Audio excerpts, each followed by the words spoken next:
Hello, hello, hello, and welcome to the Long Road podcast. The journey goes ever on with the long road. This episode, Vagabond Dreams. So this week we ruminate on the idea of songs being stories that are animated by music. Steve Bonham tells us of his journey from the peak of the Atlas Mountains to the edge of the Sahara Desert, pursued by secret police, arrested for vagrancy and fending off attacks from local vipers, all included. The inspiration for a new song came in the form of a Californian girl and her partner that he met. So the Long Road podcast is exploring the world of the vagabond, the troubadour, the adventurer.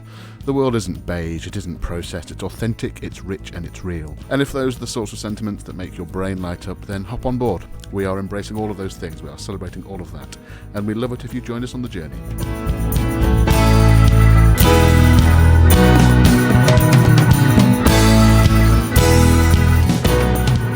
Greetings, I'm Chris the Bish Leiden. Welcome to another episode of the Long Road podcast. So this is episode 14 and we are halfway through our planned second season. We've done 6 episodes in 2020 so far and the plan is to do 6 more before we have a little break, and then we'll be back with further series later on in the year. Big up to all of our friends in the music and event industries right now. It's difficult times with the spread of coronavirus or COVID-19 or whatever we're supposed to call it now. Gigs and shows and events being cancelled or postponed all over the place. Here in the UK, further afield in Europe, the US, everywhere really. Tricky times for everybody involved, so here's sending out our very best wishes to everybody. We've got to keep following the official advice, do our bits as best we can, try not to add to the hysteria of some of the mass media, and get everyone through to the other side of this. I see Glastonbury announced a good chunk of their lineup for the festival in June, but prefaced by Emily Evis with a well, we're announcing this with the very best of intentions. It's just about anyone can do right now, the best of intentions. Anyway, a couple of long road things to begin. We have the latest newsletter from Artisan Creative coming out next week, so if you'd like to be included on all the latest going on there, please head to artisan-creative.com and sign up for the newsletter. It only comes out every quarter, so you won't be bombarded with emails at all. We have officially announced our double premiere coming up in April in London and Derby. We have our new part gig, part theatre show called How to Be a Vagabond, where Steve and yours truly will be bringing some of our songs to life in a storytelling setting based on some of the trips, locations and events that inspired the songs. And then we'll also be launching our new EP, Moonshine Elegy, as well. So the London date is Tuesday the 14th of April at the Harrison Pub in King's Cross. The Derby date is Friday the 17th of April at the Maypole in Derby. The details are on Facebook. Look up Steve Bonham's page. There are events set up on there, and the tickets are available from artisan-creative.com. So, on to the topic of today's podcast. Steve Bonham, our vagabond philosopher, talks a bit about how the world is a tapestry of stories and how songs are stories put to music. So, over to Steve, and I'll see you on the other side.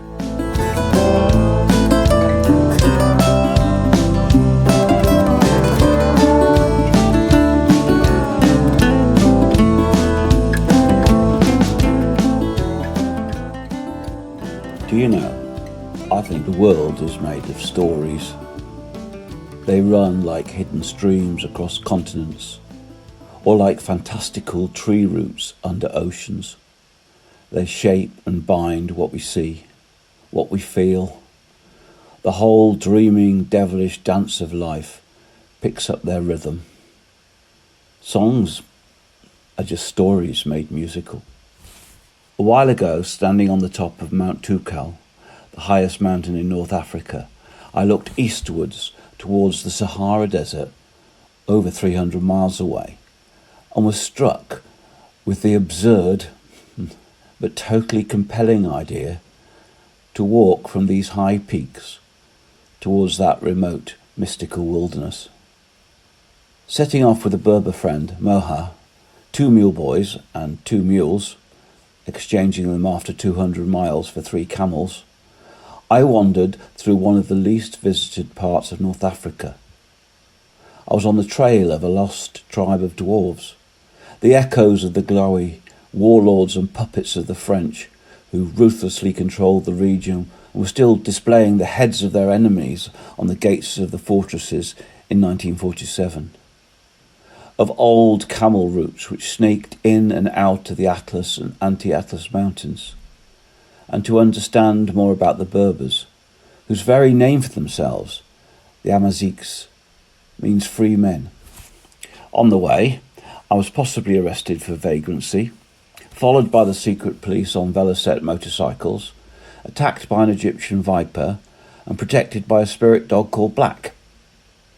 But all this paled into insignificance when, after 450 kilometres, dirty, dehydrated, and thoroughly disoriented, I made my way out of the sand dunes to a place called Mohammed, a rough and ready village on the Algerian border, a kind of no man's land of history with too many bored soldiers for my liking. Mohammed is next to the last major oasis on the way south into the Great Sahara, where trade caravans gathered before setting off to Timbuktu and beyond. Some as many as 5,000 camels together would have made this trip. But there are some hotels here for intrepid tourists who think the mystery of the desert can be discovered by travelling at high speed through it, or in a 4x4 or a dune buggy. And there being hotels meant there was a distinct possibility of a shower, and even more remarkably, a bed, both of which had been missing from my life for too long. We walked into the first one we saw. It was old, and chipped tiles covered adobe walls, deeply dark inside and cool. The reception was empty, but in the corner a young couple sat staring at PC screens. And that is how I met the girl from California. Now, I don't know why, but there is a simple rule of travel that wherever you go, no matter how far off the beaten path you have wandered, eventually you will meet a girl from California. When I asked her what she was doing there, I was told she was painting hotel signs. And when I asked her what her, I assume, boyfriend was doing, she said, "Oh, he mends the shades." No backup information was offered, and she questioned with now customary incredulity why we had walked from the top of the Atlas Mountains to here. Eventually, we did meet the hotel owner, who turned out to be a Dutch car dealer from Amsterdam. For various reasons, we didn't stay there, but my head started to create a backstory to why and how this particular California girl was where she was. Amazingly, a few days later, on the streets of Zagora, as we made our way back, we bumped into the two of them. We talked more this time, and I had the amazing realization that this backstory I had created was more and more true. She said to me, "You know, I feel we are connected somehow. We should stay in touch." She took my email address and said she would write. Of course, being Californian, she never did.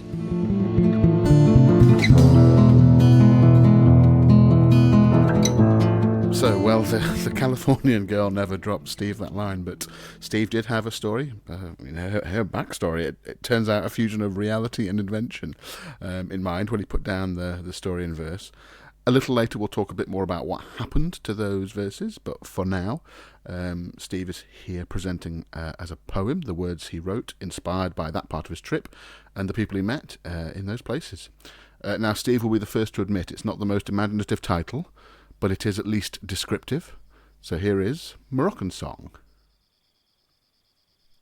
It's a dirty, thirsty, cracked up street with a Coke sign over the bar, where a watermelon man sells sunshine gold in the remains of the old bazaar.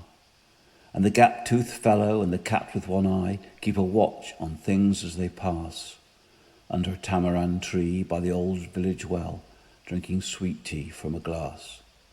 There's a Californian girl who's been a long time on the run, with an email from her mother and a message from her brother saying, "We're so sorry that you've gone." It's a dirty, thirsty, cracked up street with a Coke sign over the bar, where a watermelon man sells sunshine gold in the remains of the old bazaar. They built their world from wood and straw and the mud from the river bed, but the California girl is more concerned about the things going on in her head.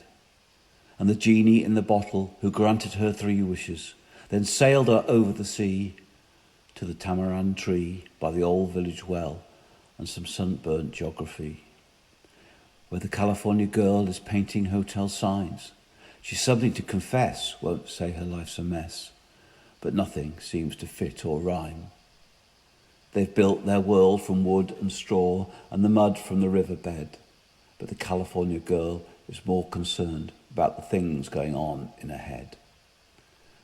And the lights go out round the swimming pool, there's a twister over the dunes, and the California girl is out there walking in the shadows of a dead-eyed moon, while the man who bought the hotel and the boy who makes the shades have wrapped themselves in blue, smoking old Moroccan, believing they're forgotten from a bad time point of view. They share a memory, like rain in mid-July, of the world's perpetual motion and the fish out in the ocean and the snow falling from the sky. The lights go out round the swimming pool. There's a twister over the dunes. The California girl is out there walking in the shadows of a dead-eyed moon. It's kind of funny to think that with the power of the internet these days, maybe we'll reach that Californian girl and she'll hear about this song. It was written about her. Stranger things have happened. Steve's ruminations here made me think more on the sort of the notion of songs being stories animated or brought to life by music. And of course it's not the case that stories on their own can't be full of life and vibrancy themselves. One of the things I always loved about reading stories in my head is that the world that is conjured in your imagination.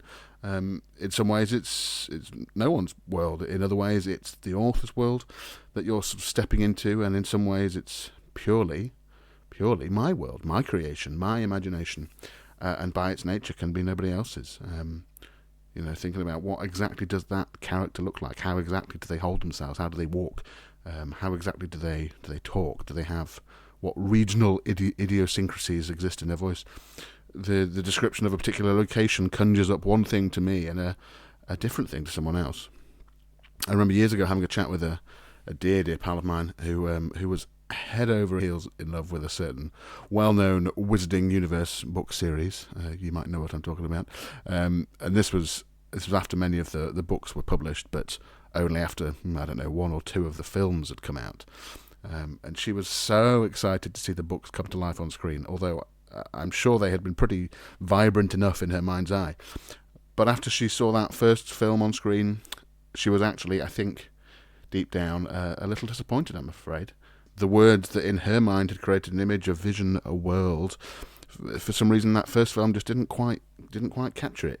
It was close, it was good. There were many things that they got spot on, but some of the, I guess ironically, the magic wasn't quite there. So as a salve to this disappointment, she threw herself back into the books, into the words, rereading them from the start, wallowing in her own imagination again, allowing whatever it is in our brains that creates to create once more. I don't know about you, but when I've seen film adaptations of books I've loved, even having seen the film, when I return to read the books, I tend to still see the original version in my head, my imagined version, more often than not.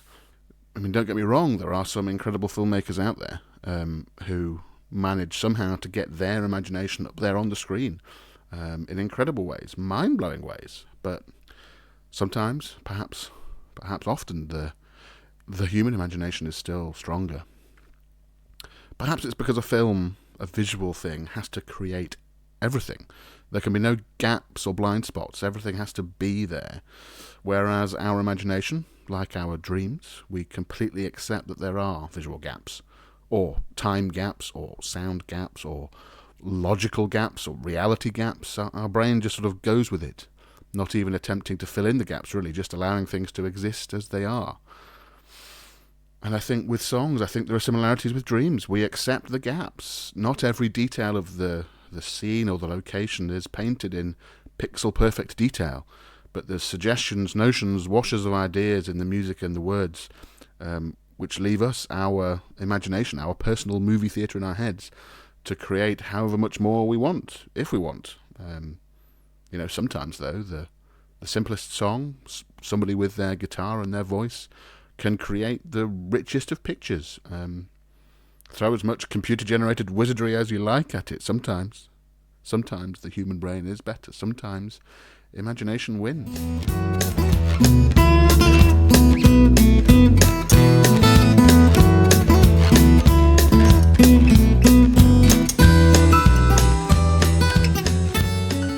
little earlier on you heard the Moroccan song in poem form, but now I'm going to take it as an example of a sub-genre of country known as Western Swing.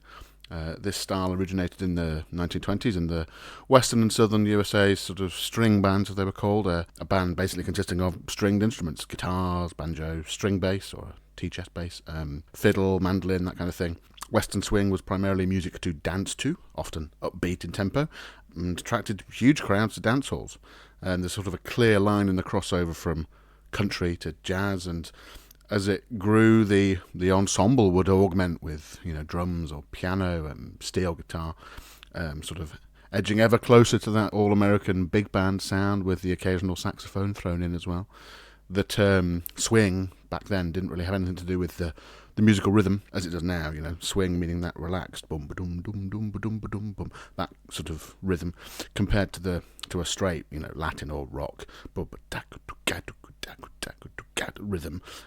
So swing just referred to the dancing bit, and you can hear in the style how it's a huge melting pot of country, jazz, Dixieland, blues, polka, all sorts.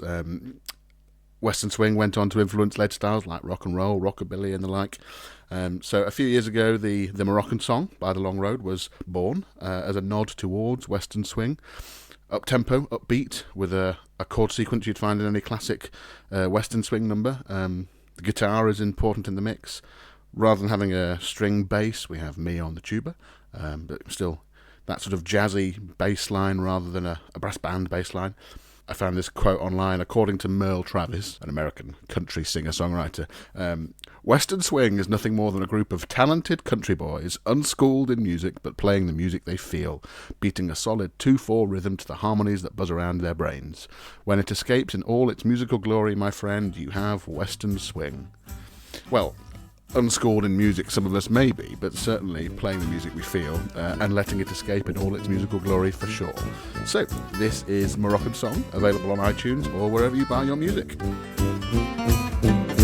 It's a dirty, thirsty, cracked up street with a Coke sign over the bar, where a watermelon man sells sunshine gold in the remains of the old bazaar. And the gap-toothed fella and the cat with one eye keep a watch on things as they pass. Under tamarind tree by the old village well, drinking sweet tea from a glass. Well, the California girl has been a long time on the run, with an email from her mother and a message from her brother saying, we're so sorry that you've gone. It's a dirty, thirsty, cracked up street with a Coke sign over the bar, where a watermelon man says sunshine gold in the remains of the old bazaar. Well, they built their world from wood and straw and the mud from the riverbed, but the California girl is more concerned about the things going on in her head. And the genie in the bottle who grants her 3 wishes then sailed her over the sea to the tamarind tree by the old village well and some sunburned geography. Well, the California girl is painting hotel signs. She's something to confess, won't say her life's a mess, but nothing seems to fit or rhyme. They built their world from wood and straw and the mud from the riverbed, but the California girl is more concerned about the things going on in her head.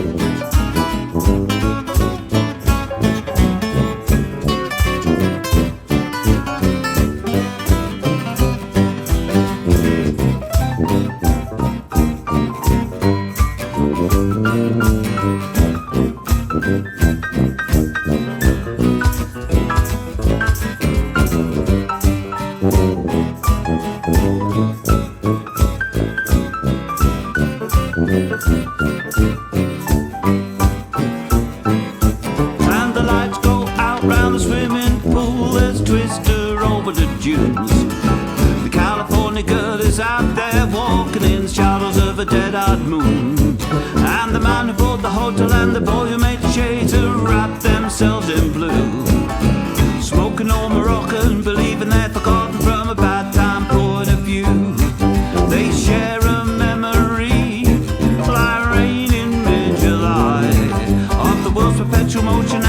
out in the ocean and the snow falling from the sky. The lights go out down the swimming pool, there's a twister over the dunes. And the California girl is out there walking in the shadows of a dead-eyed moon.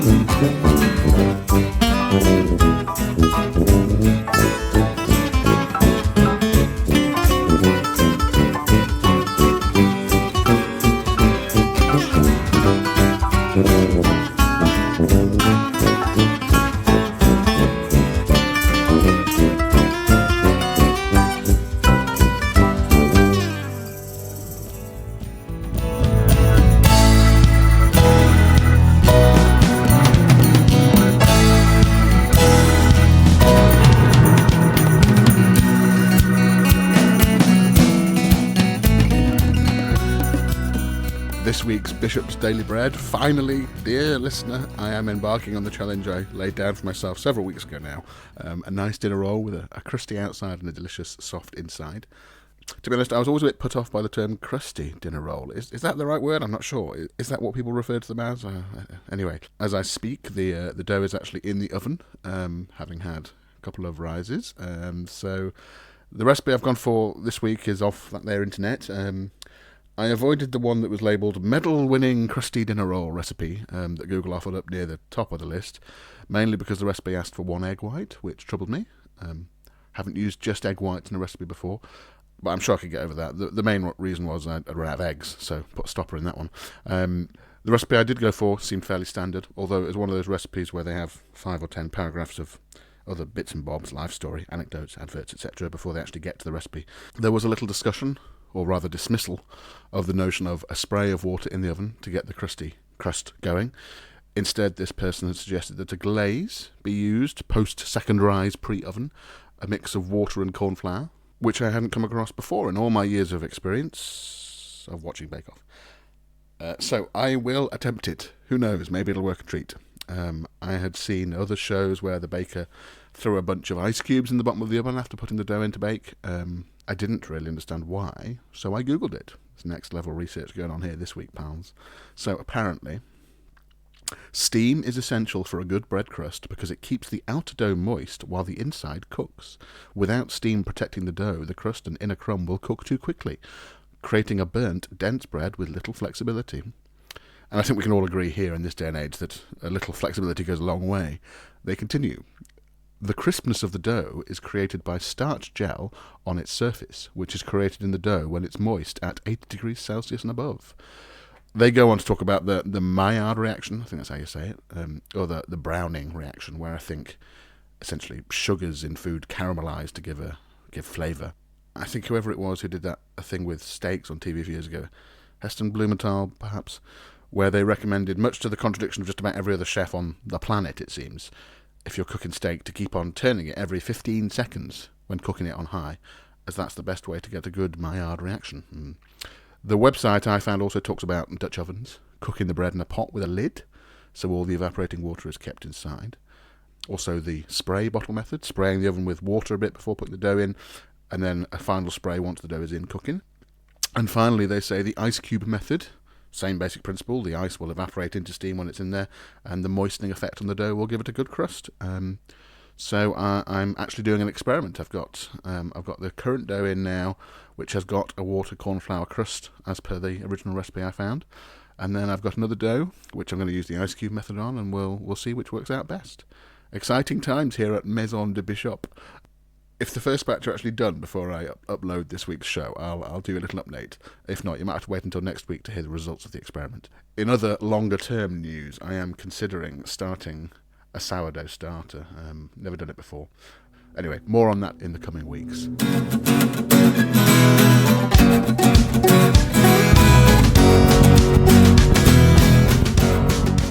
So, thank you for listening as always, wherever you are in the world. Some highlights from the top listener countries this week. USA seems to be top this week, I'm afraid. UK, you came in second. Australia in third. Switzerland and Germany next. Thank you all. Dankeschön. Remember to subscribe to the Long Road podcast wherever you get your podcasts from. The next episode will be out next week, Friday the 20th of March 2020. Let us know what you think. Have a look for Steve Bonham on Facebook. That's our main social media channel. Contact us on there. Check out our YouTube channel, youtube.com/SteveBonham01. If you want to message us directly on Twitter, for instance, Steve is at SteveBonham01. I'm at DasChrisLydon, Lydon. Kev's still banned from Twitter, I'm afraid. Remember, if you want to get that mailing, go to artisan-creative.com to sign up. And don't forget, all of our music is available on Spotify and Apple Music. Just search for The Long Road and go and have a listen. So thank you once again, brave adventurers, vagabonds and explorers. Remember, the world isn't beige, it's authentic, it's rich and it's real. Embrace every last bit of it. Until next time, the journey goes ever on with The Long Road. Bye for now.